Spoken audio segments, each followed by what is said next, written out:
and many of the Gentiles. When Pilate, at the suggestion of the principal men amongst us, had condemned him to the cross, those that loved him first did not forsake him. And the tribe of Christians, so named for him, are not extinct to this day. In a court of law, the rebuttal case is an opportunity for the other side to present their evidence. Well, in recent years, there's been a proliferation of books and articles about the so-called Gnostic Gospels. And I wanted to figure out, does this represent the mainstream of academic scholarship? The Gnostic Gospels are a collection of religious writings from the 2nd and 3rd centuries. They blend the teachings of Jesus with a variety of ancient philosophical beliefs. According to the tenets of Gnosticism, the universe was the creation of a flawed and wicked God. Therefore, all matter was evil. Salvation from this world could only be attained through secret knowledge about the spiritual nature of man. There's been a lot of talk about the Gnostic Gospels, the Gospel of Mary Magdalene, the Gospel of Philip, the Gospel of Thomas. These documents are almost universally recognized to be much later than the New Testament Gospels and not to record historically reliable material related to Jesus. Well, the New Testament Gospels give us a portrait of an early 1st century Palestinian Jesus of Nazareth. The Gospels from the 2nd century, which are mostly Gnostic Gospels, such as the Gospel of Judas, or the Gospel of Thomas, or the Gospel of Philip, or the Gospel of Mary, they give us a very different Jesus. Now, you can pick and choose if you want. You can say, well, I like the 2nd century Gnostic Jesus better. Others might want the early 1st century Palestinian Jesus. But if you're going to be a scholar about it, and you're going to talk about, well, which Gospels really do give us earlier traditions that more reliably reflect the actual historical Jesus, you got to go with the New Testament Gospels every time. There's a view among some that there were all of these different competing views of Jesus Christ, and that the one that won out became the orthodox perspective of Christ reflected in the Gospels. All the evidence runs contrary to that. Jesus was a 1st century Jewish teacher who revealed and demonstrated himself to be the Messiah. That's the presentation we get in Matthew, Mark, Luke, and John, the New Testament Gospels.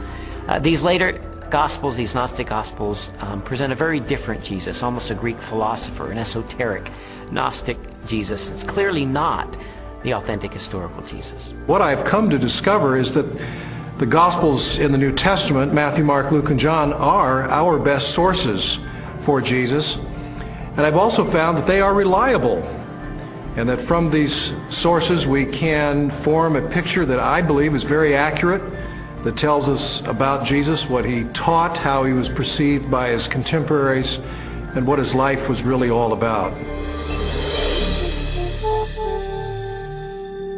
Everything from Jesus' parables to his healings, to his controversies, to his warnings, and all of that, the reason they were telling this stuff is that not just it was good advice for them in their own day, but that it actually mattered, that it actually happened. And if it hadn't happened, you're into a totally different worldview, a worldview which is about ideas, which is about self-realization, hugely popular in our culture just now, discovering who I really am. You know, for goodness sake, Jesus didn't come to help me discover who I really am. He came to tell me who he knew I really was and to do something about it. And that's much better news. After a while, as the evidence would accumulate more and more, it was like there were these scales and they began to tip increasingly. And I began to go from a hard-hearted, cynical atheist to someone who was still skeptical, but who was more open-minded, maybe more of a spiritual seeker, someone who was willing to follow the evidence wherever it took me.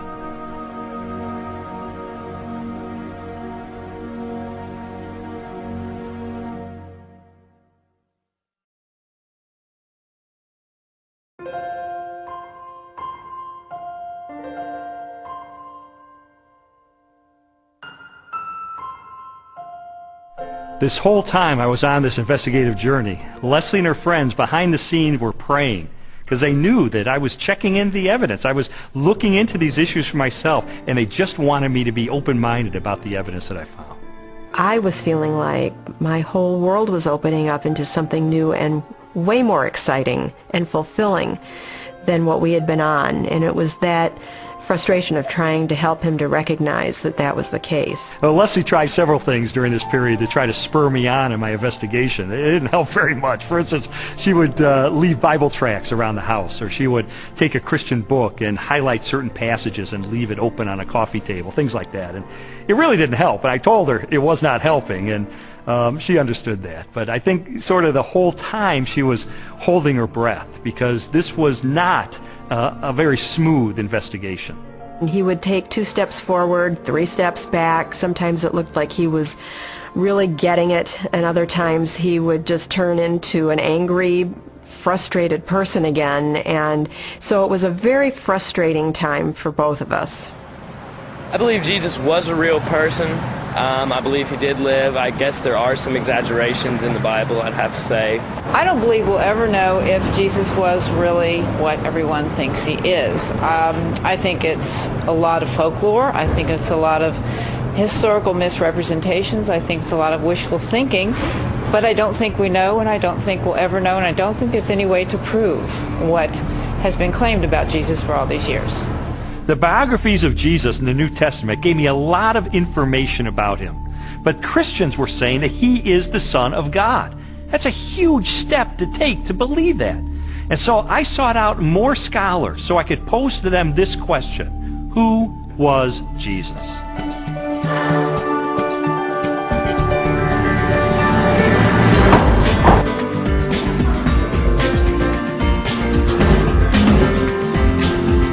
Michael Rydelnik, Moody Bible Institute.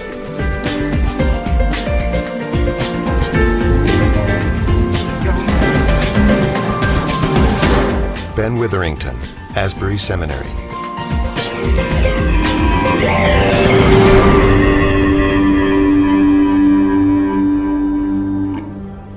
Now, this is one of the things I love about Jesus, and it says something to us. His identity is complex. He can't be pigeonholed. He fits no one formula. There's a lot of aspects to who he is. But always, he presents himself as a challenge to the status quo, to preconditioned thinking about what Son of God, what Messiah must be. He's carving out his own niche. He's doing his own thing like a great and creative artist.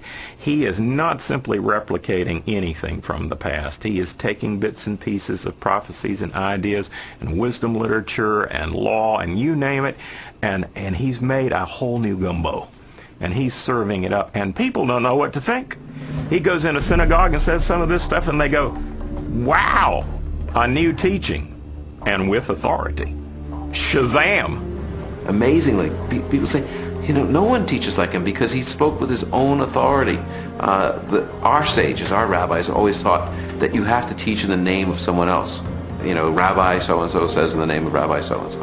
That's the way rabbis were taught to teach. Yeshua came and said, you've heard it said, but not what my rabbi taught me, but I say unto you. And he would clarify, even overrule in some ways, the Old Testament law. Well, this law was given by God himself, for Jesus to say, I am the authoritative interpreter of the law. I am the one who has come to fulfill the law. That's an extraordinary claim, a claim to essentially the authority of God. The Spirit of the Sovereign Lord is on me, because the Lord has anointed me to preach good news to the poor. He has sent me to bind up the brokenhearted, to proclaim freedom to the captives. Isaiah 61:1. It's interesting because when Yeshua went into the synagogue, that was the passage he read. And he says, this day, this verse is fulfilled in your hearing. And basically he's saying, I'm the servant that's described here. I'm the one who fulfills this.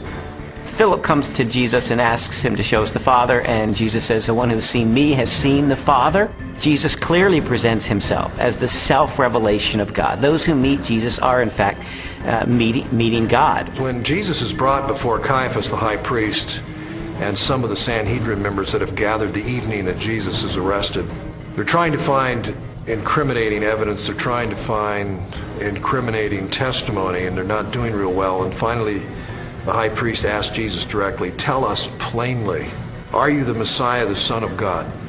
And Jesus says, I am. And you will see the Son of Man seated at the right hand, coming with the clouds of heaven. And there Jesus has combined phrases from Daniel 7 and Psalm 110.